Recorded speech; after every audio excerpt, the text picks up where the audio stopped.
Okay. Okay, so coming up? Yes. Okay, so semua apa kata good evening semua traders, okay, ataupun penonton-penonton Team Rex Bulls and Bears show, okay. So kita start dengan apa yang berlaku ataupun akan berlaku untuk next week, okay. Macam Bun ada bagi tanya, okay, sebab dia dah month end, selalunya month end akan ada satu pergerakan yang besar ataupun agak volatile, tapi macam saya bagi tahu, kita ada memorial Memorial Day long weekend dekat US. Jadi kalau perasan kat sini memang hari Isnin boleh katakan kalau tak salah saya US cuti, even Europe pun rasa UK pun cuti. Okay, so memang hari Isnin tu saya jangka market memang tak gerak lah, okay, ataupun very small movement. Okay, so kalau kita tengok kat sini, okay, cuma hari Selasa kita ada Australian dollar. Okay, ini basically adalah antara news yang besar sebab dia adalah berkaitan dengan interest rate. Siapa yang pernah join mungkin dalam 2-3 minggu lepas, okay, antara news-news yang kita perlu ambil perhatian adalah interest rate. Itu adalah antara. Jadi Australian dollar akan keluarkan RBA rate statement hari Selasa dalam pukul 12.30 tengah hari. And then hari Rabu kita ada GDP untuk Australia, okay, pukul 9.30 pagi. Yang ni pun high impact tapi orang kata tier 2 lah, okay, banding dengan hari Selasa. Lepas tu Khamis quite sedikit, okay, and then hari Jumaat kalau kita nampak kat sini Fed Chair Powell speaks, okay, mungkin ada pergerakan tak adalah besar sangat tapi mungkin volatile sedikit. Tapi yang ni paling penting adalah hari Jumaat pukul 8.30 malam. Okay, macam biasa US dollar dengan Canada, okay, kita ada news besar. Satu adalah NFP, okay, ini confirm ada volatility yang tinggi, okay, and then Canadian dollar employment change. Jadi pair yang berkaitan dengan US dollar dengan Canada, especially UCAD, okay, akan ada spike, okay, ataupun boleh ada pergerakan 100-200 pip, okay, sebab dia berlaku pada waktu yang sama, okay. And then particularly on US dollar, kita nampak NFP akan keluar. Data ni adalah penting buat masa ni sebab 2 bulan ni, okay, Federal Reserve ataupun Jeremy Powell cuba play down ataupun orang kata tone down pasal inflasi, okay. Tapi market menunjukkan sebaliknya, okay. Jadi data ni, okay, akan membuktikan sama ada Jeremy Powell betul ataupun market yang betul. Jadi kalau market yang betul, jadi Federal Reserve kena buat sesuatu selepas event ni, okay. Jadi sebelum benda tu berlaku, bila data ni keluar, akan pasti ada volatility ataupun spike, okay. Jadi data ni, NFP kali ni agak penting sebab apa yang Jeremy Powell ataupun Federal Reserve ingatkan, okay, ataupun dia orang cuba downplay dia orang punya tone pasal inflasi akan kita nampak dengan actual data because numbers don't lie, okay. People can make a subjective statement, okay, macam Jeremy Powell ataupun siapa-siapa lah, okay, tapi numbers is at the end of the day, numbers speak the volume ataupun numbers is what do you call is most important thing, okay. So kalau tengok kat sini kita nampak average hourly earnings dijangka, okay, dijangka adalah sedikit kurang daripada previous. Tapi kalau yang ni naik, contohnya lah, ini saya cuma memberi 0.4 atau 0.5, kita akan nampak kekuatan US dollar. Sama juga non-farm employment change, okay, nombornya dijangka adalah besar. Okay, so kalau employment kat sini pun jadi lagi tinggi daripada 670, okay, mungkin US dollar boleh jadi kuat. Okay, kita pun jangka US dollar akan kuat untuk data ni lah atau NFP ni. Satu lagi unemployment dijangka rendah. Okay, katakanlah unemployment tiba-tiba jadi 5.7 ataupun 5.5. Okay, ini akan memberi kekuatan yang kuat kepada US dollar. Okay, so ini secara general, okay, apa event. So saya summarize, Australian dollar, okay, akan ada pergerakan yang besar untuk hari Selasa. Hari Rabu cuma dia punya orang kata dia punya tailwind lah, okay, dia punya efek yang sedikit-sedikit, Okay, sebab GDP. Khamis quiet. Jumaat malam, okay, ini yang penting. So untuk US dollar ataupun pair secara general akan ada pergerakan towards to this event hari Jumaat.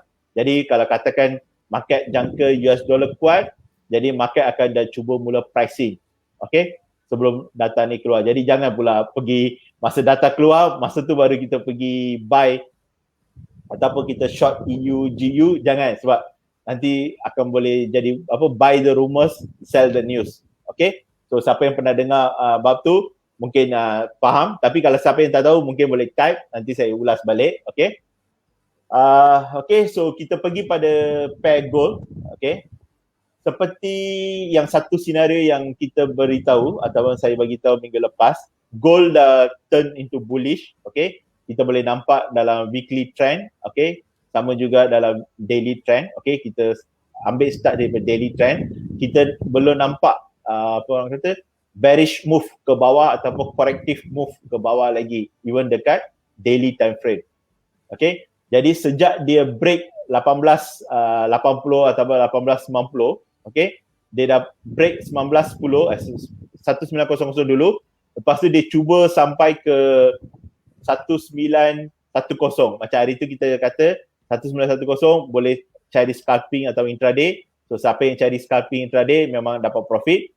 Tetapi kita kata ni adalah cuma correction. Jadi macam saya hari tu jangka 1890, 1895 akan jadi support untuk dia nak push balik ke atas, sebab kita bagi tahu next resistance yang kita boleh tunggu adalah dekat 1920, 1925 hingga 1935. Okay, so antara tiga level ni dia akan cuba push ataupun cucuk ke atas dulu. Maknanya saya jangka, okay, sekarang ni dia dah cuba pergi ke 1910, lepas tu dia turun 1890. So most likely kita akan ada pergerakan, okay, mungkin ke bawah sedikit dulu, okay, lepas tu baru cuba break 1910 sampai ke 1920 atau 1923, and then turun sedikit, and then cuba cucuk 1927, 1930, then turun bawah balik ke mungkin 1900 ataupun 1880 ataupun 1890,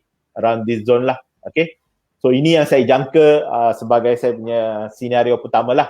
Okay, tetapi macam saya kata, dia boleh juga break, macam minggu lepas kita kata dia boleh break 1900 terus and then pergi ke atas baru turun. Okay, so itu yang berlaku. Jadi dalam kes ini pun dia boleh menjadi break 1910 ke atas dulu, pergi ke 1920, turun balik, okay, lepas tu baru push ke atas 1930 ataupun 1935, lepas tu baru turun ke bawah. So maknanya dia boleh berlaku begini juga yang second line. Okay, senario ketiga tapi probability rendah sedikit, okay, dia boleh turun untuk test 1875, okay, and then baru cuba break ke atas, lepas tu baru turun bawah, tapi probability dia kurang sedikit lah. Okay, so tapi as long as dia masih maintain 1875, itu adalah satu support. Second one will be 1855, okay, and then third one will be 1840. Okay, tapi kalau dia dah break dekat 1840 ni, then kita akan tukar ke bearish trend lah. Tapi as long as dia masih maintain this channel ke atas 1840 ke atas, maknanya kita masih cari peluang buy. Okay, so itu adalah untuk gold. Okay, sebab gold sekarang ni sejak dia break daripada bawah lah, maknanya daripada 1760, 1800 dan 1840, dia dah orang kata tak toleh belakang. Okay, jadi dia ada lagi sedikit satu leg ataupun dua leg ke atas sebelum kita nampak dia punya correction ke bawah sedikit, okay, ataupun reversal. Okay, tapi reversal buat masa ni kita tak nampak dekat gold, cuma kita nampak corrective move. Tapi sebelum dia buat corrective move, saya jangka dia akan buat satu high ke atas. Sebab walaupun US dollar saya jangka kuat, tapi gold macam Boon pun ada tanya soalan yang sama minggu lepas. Kalau ikutkan logik yang biasa, gold kalau US dollar kuat, patutnya gold turun. Tapi dia ada faktor-faktor lain yang membuatkan gold masih ke atas. lagi-lagi hari Jumaat hari tu Biden pun orang kata cuba datang dengan package almost 6 trillion ataupun dalam apa tu Republican punya ni dalam 1.7 trillion ke, okay. Exact figure saya tak remember, tapi dia cuba keluarkan satu orang kata incentive package lah untuk ataupun budget. Jadi itu membuatkan gold melemah sedikit, gold menguat, okay, sebelum dia boleh menurun bila ada kekuatan US dollar. Okay, Bun? Okey, baik. Terima kasih Cikgu Rashid.